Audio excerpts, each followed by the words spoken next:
In this video 3, what we want to take you through is our CSP dashboard. This is the document that we use for all of our review meetings with our clients, and it allows us to very quickly get a feel for exactly what the investment market's doing, what clients can expect in terms of a return profile on their superannuation going forward, and most importantly, how long they can expect that superannuation to last. So let's take you through the document now. So what you can now see in front of you on the screen is a cut-down version of CSP's dashboard. First of all, we've got an annual pension amount, which in this case is $80,000. So this particular client's drawing $80,000, and $80,000 as a percentage of the $2 million they have in capital is 4%. That's where that 4% figure comes from in there. And this client has a balanced risk profile. We then move down into an allocation by buckets. So for those of you who've seen the previous video, we know that we allocate the money across 3 separate buckets. And this particular client's case, they've got $400,000 in bucket 1 investments, and that gives an income coverage of 5 times, which is simply $400,000 divided by $80,000 worth of income. So if something goes horribly wrong and the markets all fall away, this client's got the next 5 years worth of income locked away in low risk, low return assets. There's then another $400,000 in bucket 2 assets, which is another 5 years worth of income. And finally, the remainder, which is $1.2 million or 15 years worth of income, is sitting in bucket 3 assets, which are generally equities and shares, both international and domestic. So nothing particularly revelatory just far. It's just giving you a snapshot view of where your risk sits and your allocation across the buckets. We then drop down to the second section here, and I'm not going to spend too much time on this portion of this table, but this is a traditional asset allocation, and really all it's giving you is for all the investments that you have, when you break it into the exposure you have by asset class, so cash and Australian shares and international shares, etc., how much your exposure is across those various assets.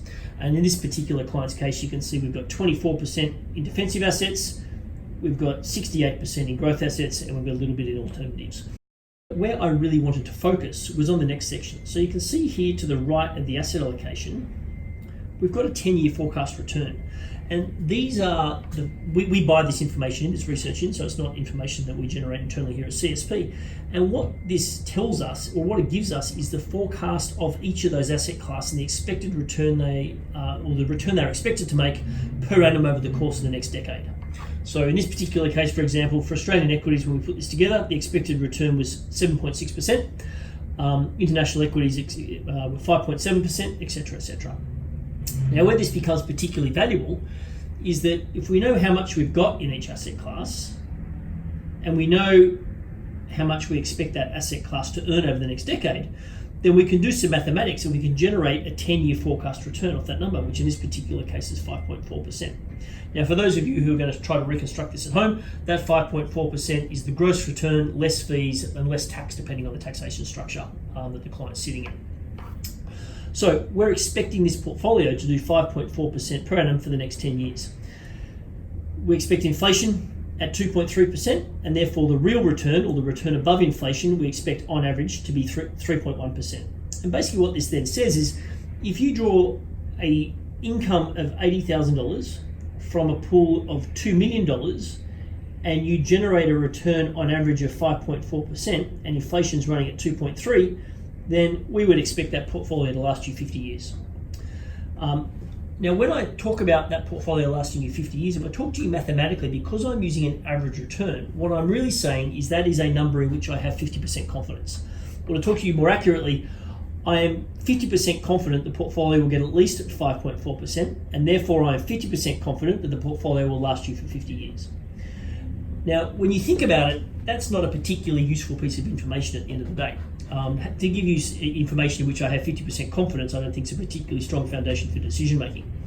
So what we can do is, if we take 2% off that return, 5.4, we bring it down to 3.4, that converts to an approximate increase in confidence up to 80%.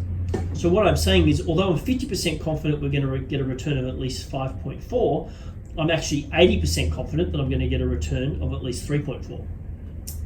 And at a 3.4% return running through the same mathematics, we would expect this portfolio to last you for 30 years.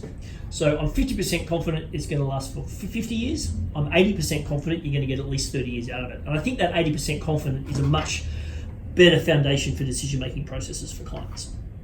So this is the basic of how the dashboard works. And this 80% confidence figure is really the key one on this dashboard that we encourage our clients to focus upon. Now, that's all well and good, but let's have a look at an example of some of the decision making that this dashboard allows. So a client might come in the door and say, look, that's well and good, but 80 grand's not enough. I'd really like to live on a little bit more. If I increase that from $80,000 to $100,000 per annum, how long is the portfolio going to last me? So we can just update the numbers. And if we put $100,000 into the mathematics, roll through, we go from 30 years down to 23 years. Now, if you're 50 years of age or 55 years of age, that's probably getting cut it a bit short. But if you're in your late 60s, early 70s, these sort of numbers are starting to make a little bit of sense. So again, we can help clients come up with income figures that suit what their requirements are and match back to their life expectancy, what their needs and requirements are. So you can see how we can use this to model different levels of income and give our clients a good understanding of what the consequence is going to be in terms of how long that portfolio is going to last at a reasonably high degree of confidence. Where we can also use this model, and this is particularly powerful, particularly given the current economic environment, is to ask the question, is now the right time to be investing in shares or to have a fairly high share exposure? And I suppose the reason we put that on the table is a couple of reasons. Firstly, the economic environment at the moment is not looking all that positive. Things are looking like a downturn. Secondly, there has been a good equity market run for the last 10 years or so. And thirdly, and most importantly, you can see here that the returns on the equities on domestic, not too bad at 7.6, but certainly international and the emerging markets at 5.7, are not really a huge amount higher than the returns you get in the B1 and the low risk type assets. So the question to ask is now the right time to be worth taking the risk?